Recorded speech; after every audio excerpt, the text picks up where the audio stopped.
Hello student, I am Arjun Sahu. आज से हम स्टार्ट करेंगे हमारा जो नेक्स्ट चैप्टर है ह्यूमन रिप्रोडक्शन, जो 12th क्लास का जो थर्ड चैप्टर है।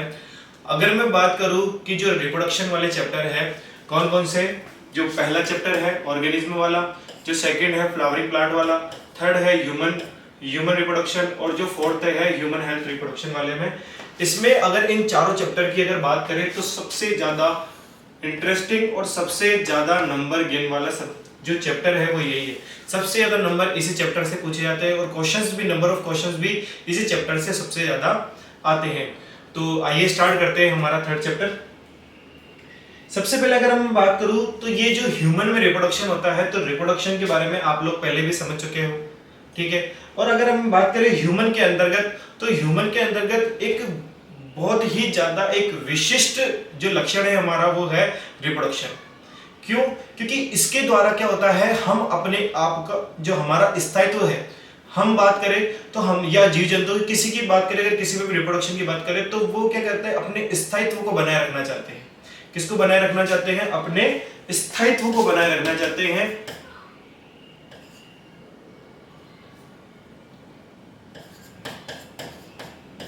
अगर रिप्रोडक्शन होगा ही नहीं, अगर किसी में भी जीव में रिप्रोडक्शन होगा ही नहीं, तो वो जीव जो होगा वो क्या होगा, आगे सरवाइव नहीं कर पाएगा, या उसकी जो संतति है या उसके अगर हम बोल सकते हैं उसकी कंप्लीट रूप से वो समाप्त हो जाएगा, उसका वंश, उसका नामो निशान कंप्लीट समाप्त हो जाएगा। अगर बात करें डायनासोरस की, तो उनके अंदर को तो चलो कोई हानि हो गई थी, कोई अर्थक्वेक या उल्कापिंडों के गिरने के कारण उनमें उनको नष्ट हो गए थे। लेकिन अगर वो मान लीजिए अगर वो उस समय जन्म करते नहीं, तो क्या आज तक वो रह पाते? आंसर है नहीं, रह ही नहीं पाते। अगर हम बात करें पक्षियों की बात करें, तो इतने लंबे टाइम से जो पक्षी हमारे धरती के ऊपर जीवित है, अगर वो जन्म नहीं करते तो क्या वो आज यहाँ पर जीवित रह पाते? तो आंसर है नहीं। तो हमें जन्म करना बहुत ही ज्यादा जरूरी होता है। जो जीव होते हैं जन्म करने में हमारे क्या होते हैं, हम ह्यूमन है इसलिए हम क्या होते हैं, एक लिंगी होते हैं। क्या होते हैं? एक लिंगी होते हैं, इसलिए हमें दो जनकों की आवश्यकता होती है। कितने जनकों की आवश्यकता होती है? दो जनकों की आवश्यकता होती है। एक होता है नर और दूसरा कौन होता है? मादा। दो जनकों की आवश्यकता होती है, एक नर होता है, दूसरा कौन होता है? मादा होता है। दूसरी बात कि हम कौन होते हैं? हम होते हैं सजीव प्रजक। कौन होते हैं? सजीव प्रजक होते हैं। अब पूछा था सजीव प्रजक मतलब जो सीधे बच्चे उत्पन्न करते हैं, तो हम लोग क्या होते हैं? सजीव प्रजक होते हैं जो सीधे बच्चे उत्पन्न करते हैं। इसलिए हमें क्या आवश्यकता होती है? जन्म की आवश्यकता होती है। जन्म की आवश्यकता के साथ ही इसमें कुछ टॉपिक्स आते हैं जो हमें पढ़ने जरूरी होते हैं। सबसे पहले हम क्या किसकी बात करेंगे? सबसे पहले हम बात करेंगे नर व मादा जनन अंगों के बारे में, कि नर व मादा में कौन कौन से जनन अंग पाए जाते हैं, कौन कौन से सहायक जनन अंग पाए जाते हैं, उसके बारे में बात करेंगे। सेकंड हम बात करेंगे नर व मादा युग्मकों के निर्माण के बारे में, कि नर युग्मक और मादा युग्मक का निर्माण किस प्रकार से होगा उसके बारे में बात करेंगे। तीसरा जो हम बात करेंगे वो बात करेंगे निषेचन के बारे में, सॉरी स्थानांतरण के बारे में।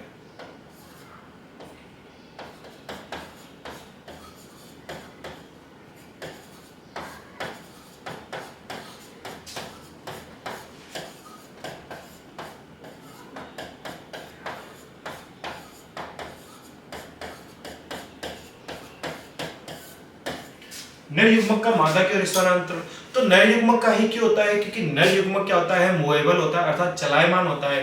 जबकि मादा युग्मक जो होती है वो चलायमान नहीं होती है, आकार में बड़ी होती है। ये शुक्राणु होते हैं, पीछे पूंछ पाई जाती है। इस प्रकार से संरचना देखी होगी आप लोगों ने, इस प्रकार से संरचना होती है, तो वो गति करते हुए आगे की तरफ जाते हैं। इसके पश्चात हम क्या बात करेंगे? हम बात करेंगे निषेचन के बारे में, कि निषेचन कैसे होगा, कहाँ होगा, किस प्रोसेस से होगा, उसमें क्या क्या प्रोसेस होगी, सब चीजें बात करेंगे। नेक्स्ट, निषेचन के पश्चात युग्मनज निर्माण के बारे में बात करेंगे। युग्मनज निर्माण अर्थात जाइगोट के फॉर्मेशन के बारे में बात करेंगे। और जाइगोट के फॉर्मेशन के बाद में हम गैस्ट्रुला और ब्लास्टुला के बारे में बात करेंगे। गैस्ट्रुला व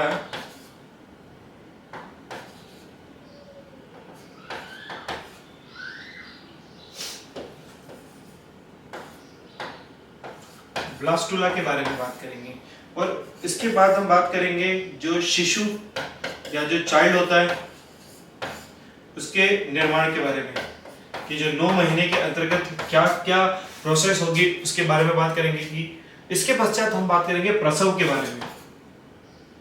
8वां पॉइंट क्या होगा, प्रसव, जिसमें बच्चा क्या होगा, मादा के शरीर से बाहर आएगा, प्रसव के बारे में। और लास्ट में हम बात करेंगे जो बच्चा होता है, शिशु चाइल्ड, उसमें क्या क्या, उसके बाद में उसको पोषण क्या क्या देना है उसके बारे में, शिशु पोषण के बारे में। तो ये सब टॉपिक में हम बात करेंगे। और सबसे पहले हम जो स्टार्ट करेंगे वो स्टार्ट करेंगे नर व मादा जनन अंग।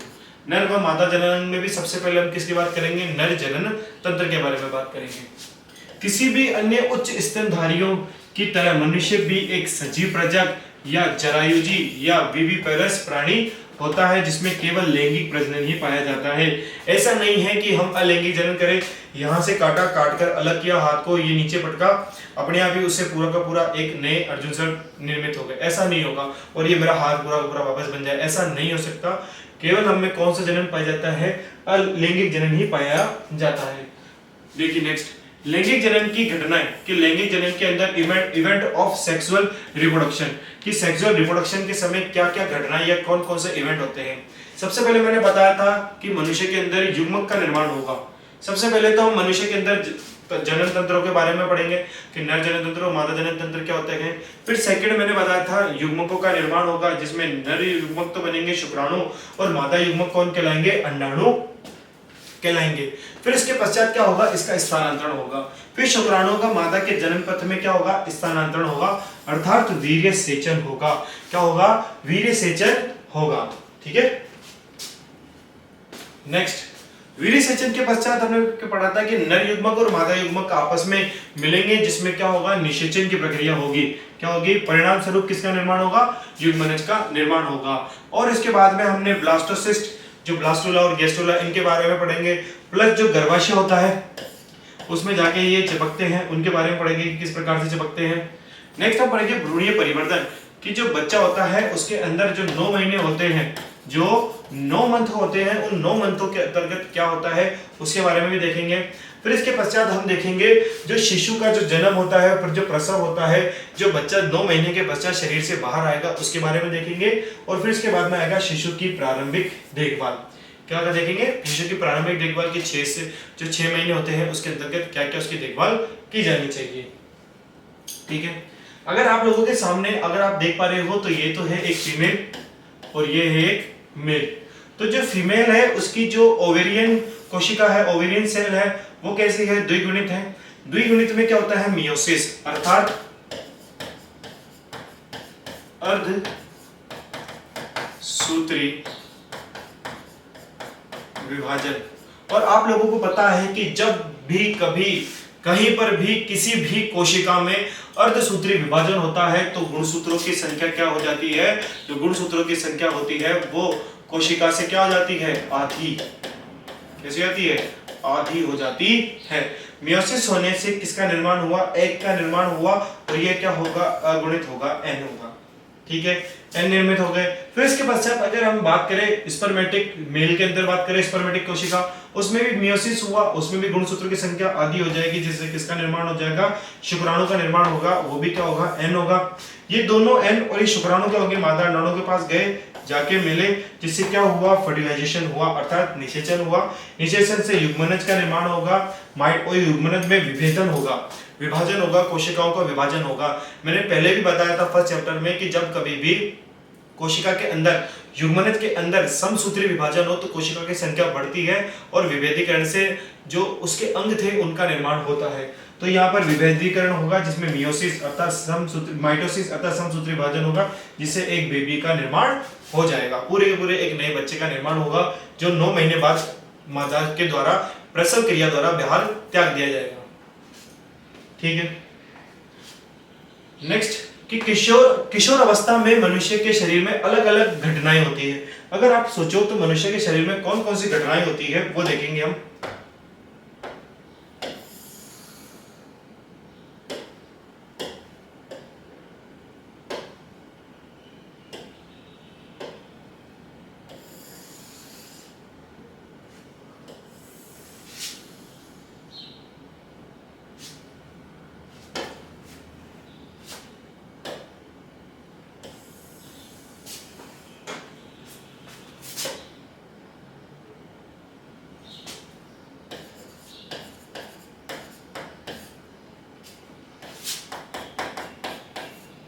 पुरुष और स्त्री में कौन कौन सी घटनाएं होती है, तो पहले आप लोग समझेंगे पुरुष और स्त्री में कौन कौन सी घटनाएं होगी। जैसे किशोर अवस्था आई, तो किशोर अवस्था कब स्टार्ट होती है?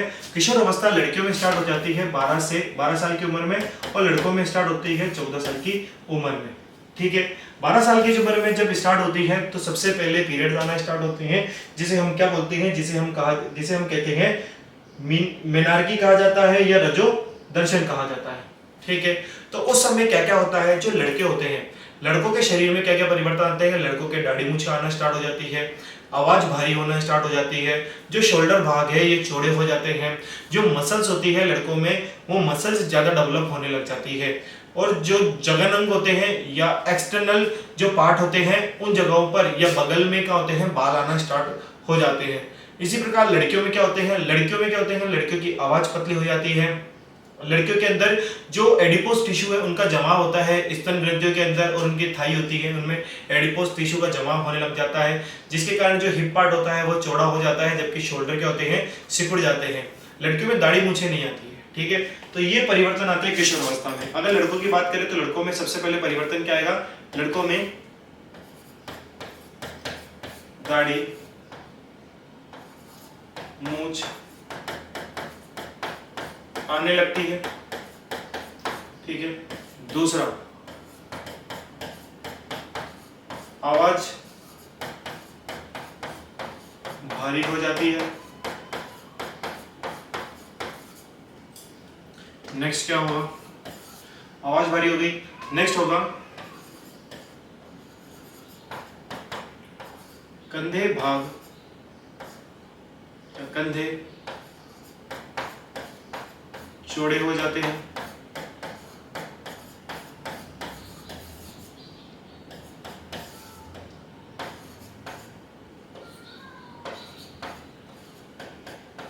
पेशियां विकसित होने लगती है।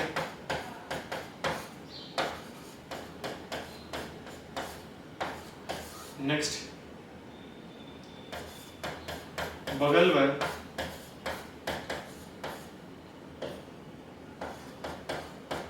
जनन अंगों के समीप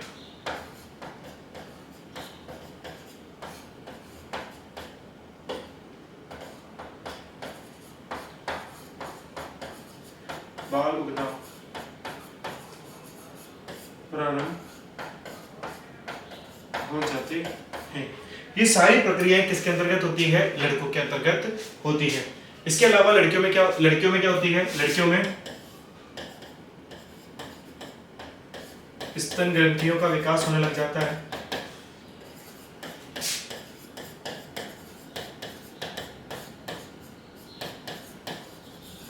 स्तन ग्रंथि का विकास प्रारंभ जांघ में वस्य उत्तक का जमाव या भरने लग जाते हैं। नेक्स्ट आवाज पतली हो जाती है। नेक्स्ट और क्या होता है?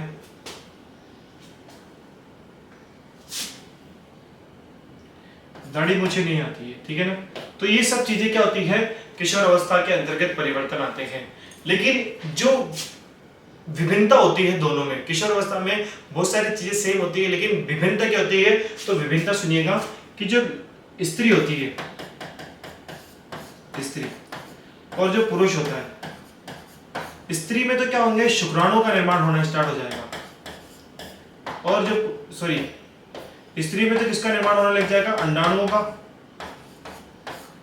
और जो पुरुष होंगे उसमें किसका निर्माण होने लग जाएगा, शुक्राणुओं का निर्माण होने लगता है। ठीक है, ये सारी प्रक्रियाएं किसके अंतर्गत आती है, ये सारी किशोर अवस्था में परिवर्तन होते हैं उसमें आती है। ठीक है, देखिए किशोर अवस्था के बाद वृद्धि या कायिक वृद्धि प्राय मंद पड़ जाती है। कायिक वृद्धि मतलब शरीर की वृद्धि, किशोर अवस्था खत्म होते ही शरीर की वृद्धि खत्म हो जाती है, और जो जननिक वृद्धि होती है वो स्टार्ट हो जाती है, जिसमें नर युग्मक बनना स्टार्ट हो जाते हैं, अंडाणु बनना स्टार्ट हो जाते हैं। जनन अंगों की वृद्धि एवं परिवर्धन तीव्र हो जाता है। साथ ही किशोर अवस्था बालक बालिका में द्वितीयक लक्षणों का विकास प्रारंभ हो जाता है। ठीक है, लैंगिक द्विरूपता भी अधिक स्पष्ट हो जाती है। ये लड़के लड़की दे रखे हैं, इसमें जो बोन्स होती है उनमें क्या होता है, बोन्स बड़ी होने लगती है, चौड़ी होने लग जाती है, मोटी हैवी होने लग जाती है। जो पेशियां हैं उनका विकास होने लग जाता है, और जो यहाँ पर जनन भाग है वहाँ बाल जमने लग जाते हैं, बड़े होने लग जाते हैं या विकसित होने लग जाते हैं।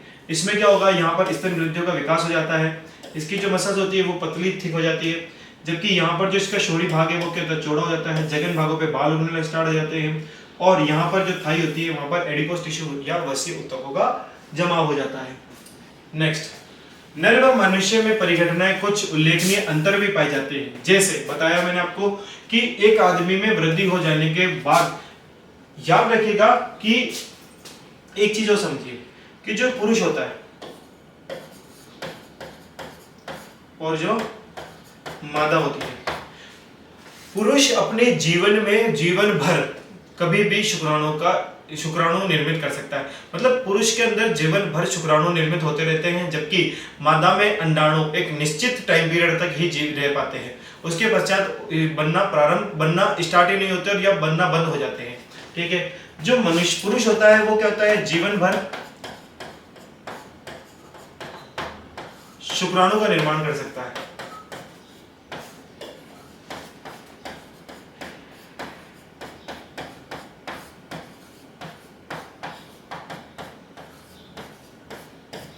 जबकि स्त्री में ऐसा नहीं होता।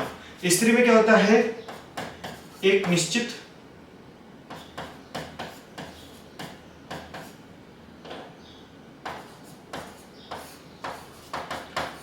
समयावधि के पश्चात, एक निश्चित समयावधि होती है, उसके पश्चात क्या होता है, अंडाणु निर्माण की प्रक्रिया रुक जाती है।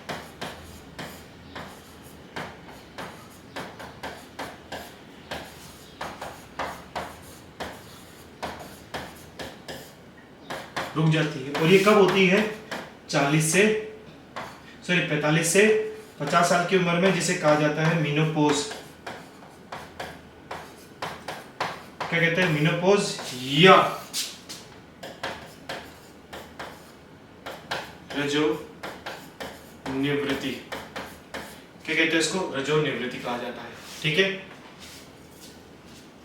एक आदमी में वृद्ध हो जाने पर भी शुक्राणुओं का निर्माण जारी रहता है, जबकि औरत के अंदर लगभग 45 से 50 उम्र में आते आते अंडों का निर्माण रुक जाता है, जिसे क्या कहा जाता है, जिसे मीनोपॉज या रजोनिवृत्ति कहा जाता है। अब हम सबसे पहले बात करेंगे नर जनन तंत्र के बारे में कि नर जनन तंत्र होता क्या है, नर जनन तंत्र में क्या क्या भाग होते हैं। तो नर जनन तंत्र के अंदर सबसे पहले हम बात करते हैं वृषण की। किसकी बात करते हैं, वृषण की। तो याद रखिएगा जो वृषण होता है या टेस्टिस जो होता है वो नर का क्या होता है, प्राथमिक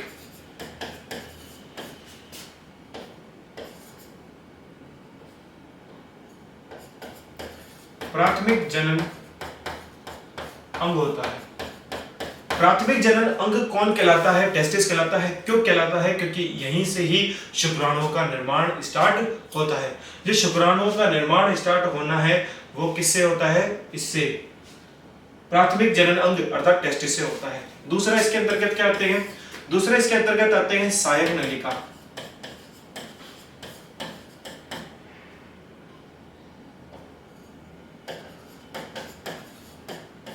सहायक नलिका, किसमें सहायक नलिका कौन सी होती है, जो शुक्राणुओं को वृषण से ले जाने का काम करती है, वो क्या कहलाती है, सहायक नलिका। तो सहायक नलिका कौन सी होती है, सहायक नलिका होती है एक तो वासा डिफरेंशिया, या हम बोल सकते हैं शुक्र नलिका, क्या बोलते हैं इसको, शुक्र नलिका। दूसरी होती है शुक्रवाहक, ये वासा डिफरेंशिया हो गई, ये शुक्रवाहक वासा डिफरेंशिया। नेक्स्ट हमारे पास मूत्रमार्ग, जिसे यूरेथ्रा कहते हैं, ठीक है, ये पाई जाती है। और कौन सी आती है, स्खलन नलिका, इजैकुलेटरी डक्ट कहलाती है, स्खलन नलिका। ये सब नलिकाएं आती है जो शुक्राणु को ले जाने का काम करती है। इसके साथ एक और आती है जिसे कहते हैं वृषण जाल,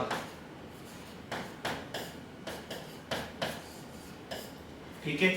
इसके अलावा अब तीसरा क्या होता है, इसके अलावा होता है सहायक ग्रंथियां,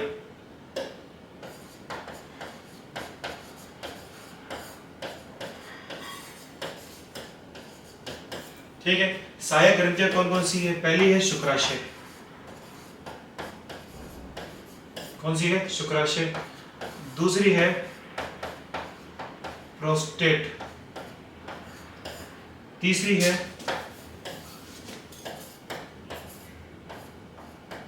बल्बो यूरेथ्रल, बल्बो यूरेथ्रल ग्रंथि। तो ये तीन ग्रंथियां, पहले तो प्राथमिक अंग वृषण है, सहायक नलिका, ये सहायक नलिकाएं हैं, प्लस जो हमारी सहायक ग्रंथियां है वो शुक्राशय, दूसरी है प्रोस्टेट, तीसरा है हमारे पास बल्बो यूरेथ्रल। इसके साथ मिलकर पूरा का पूरा जनन तंत्र कंप्लीट होता है, ठीक है। अब इनके सबसे पहले हम अलग एक एक से के बारे में बात कर लेते हैं। यहां तक आप लोगों को अच्छे से समझ में आ गया होगा, ठीक है। तो आप लोगों को पता है कि जो नरयुग्मक का उत्पादन किससे होगा, वृषण से होगा। और वृषण क्या है, एक प्राथमिक जनन अंग है, अर्थात प्राइमरी सेक्स ऑर्गन है।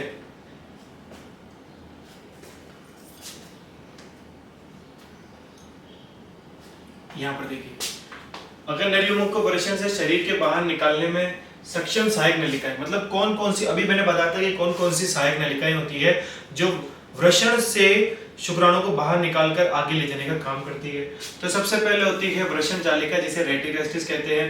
फिर एपिडिडाइमस होती है, फिर शुक्रवाहक होती है जिसे वासा डिफरेंशिया भी कहा जाता है। फिर इसके बाद में बाह्य जनन अंग कौन सा होता है, बाहरी पार्ट से दिखाई देने वाला, एक तो होता है हमारे पेनिस होता है जो शुक्राणुओं को मादा के पथ पर ले जाने का कार्य करता है। फिर मैंने इसी के साथ आप लोगों को शुक्राणु के ग्रंथियों के बारे में बताया कि शुक्राणु ग्रंथियां कौन कौन सी होती है।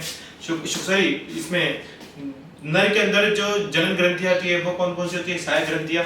एक तो होती है शुक्राशय, दूसरी होती है प्रोस्टेट ग्रंथि, तीसरी होती है बल्बो यूरेथ्रल ग्रंथि। तो तीन ग्रंथियां मैंने आप लोगों को बताई। इसमें सबसे पहले हम बात करते हैं टेस्टिस के बारे में।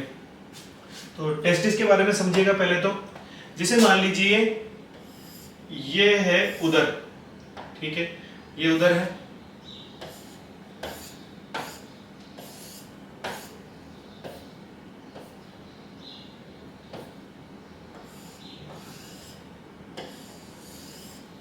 ये उधर है। तो सबसे पहले ये उधर, सबसे पहले जब भ्रूणीय अवस्था थी, क्या थी, भ्रूणीय अवस्था।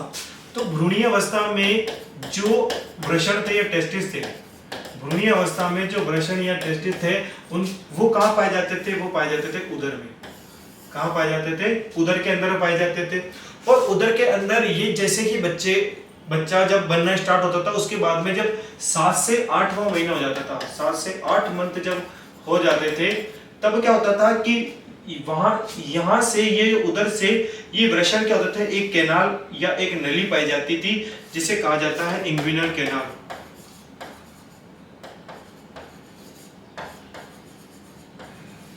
इंग्विनल कैनाल, इस नली को क्या बोला जाता है, इंग्विनल कैनाल कहा जाता है। ये इंग्विनल कैनाल के द्वारा क्या होते हैं, ये वृषण खिसकते हुए कहां आते थे, यहाँ पर पाया जाता है स्क्रोटल सैक। क्या पाया जाता है, स्क्रोटल सैक पाया जाता है, जिसे वृषण कोश कहा जाता है। क्या कहा जाता है, वृषण कोश कहा जाता है। इस वृषण कोश के अंदर ही क्या होते हैं, ये वृषण आकर गिरते हैं, ठीक है, गिरते नहीं सीधे सीधे आ जाते हैं। और जब बच्चे की चाइल्ड हो जाती है तब क्या होती है, ये इंग्विनल कैनाल आपस में चिपक जाती है ताकि वृषण वापस ऊपर ना जाए। तो वृषण कहाँ पाए जाते हैं, सबसे पहले आपको पता होना चाहिए। पहले तो कहाँ से कहाँ, भ्रूण अवस्था में कहाँ थे, उदरी गुहा में थे। कहां पर थे? उदरी गुहा में थे। फिर इंग्विनल कैनाल के द्वारा कहां पर आ गए? स्क्रोटल सैक या वृषण कोश के अंतर्गत आ गए। तो अब अगर हम बात करें कि तो वृषण कहां पाए जाते हैं, तो वृषण की स्थिति कहां होती है? वृषण शरीर के बाहर कहां पाए जाते हैं? शरीर के बाहर ये पाए जाते हैं वृषण कोश में। कहां पाए जाते हैं? वृषण कोश में पाए जाते हैं, पहली बात। दूसरी कि शरीर के बाहर क्यों पाए जाते हैं? शरीर के बाहर क्यों पाए जाते हैं, जबकि मादा जो जननांग होता है उसमें जो उसके अंडाशय होते हैं वो शरीर के अंदर उदर गुहा में पाए जाते हैं। तो ये शरीर के बाहर क्यों पाए जाते हैं? शरीर के बाहर पाए जाने का इनका कारण यह है कि इनके शरीर से इनको 2 से 2.5 डिग्री टेम्परेचर की कम आवश्यकता होती है। दूसरा क्या होगा? शरीर के बाहर पाए जाने का कारण क्या है कि इन्हें शुक्राणु निर्माण के लिए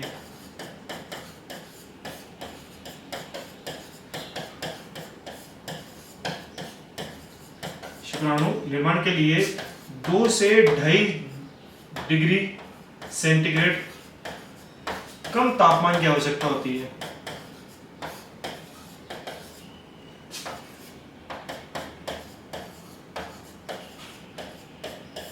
ठीक है, 2 से 2.5 डिग्री कम तापमान की आवश्यकता होती है। ठीक है, नेक्स्ट कि जो वृषण होते हैं उनका आकार की बात कर लेते हैं। वृषण का आकार मतलब अगर इसकी बात करें लंबाई की, तो जो लंबाई होती है वो कितनी होती है? 3 से 4 सेंटीमीटर, 3 से 4 सेंटीमीटर इंच के होते हैं। नेक्स्ट अगर इनकी चौड़ाई की बात करें तो 2 से 3 सेंटीमीटर की होती है। ठीक है, ये पूरी की पूरी किस्म बात आती है वृषण के अंतर्गत आती है। देखिएगा, प्राथमिक जननांग कौन सा हमारा? वृषण। टेस्टिस पुरुष में एक जोड़ी वृषण पाए जाते हैं, जो कहां पाए जाते हैं? उदर गुहा से बाहर एक थैलीनुमा संरचना के अंदर पाए जाते हैं, जिसे क्या बोलते हैं? स्क्रोटम कहा जाता है या स्क्रोटल सैक कहा जाता है।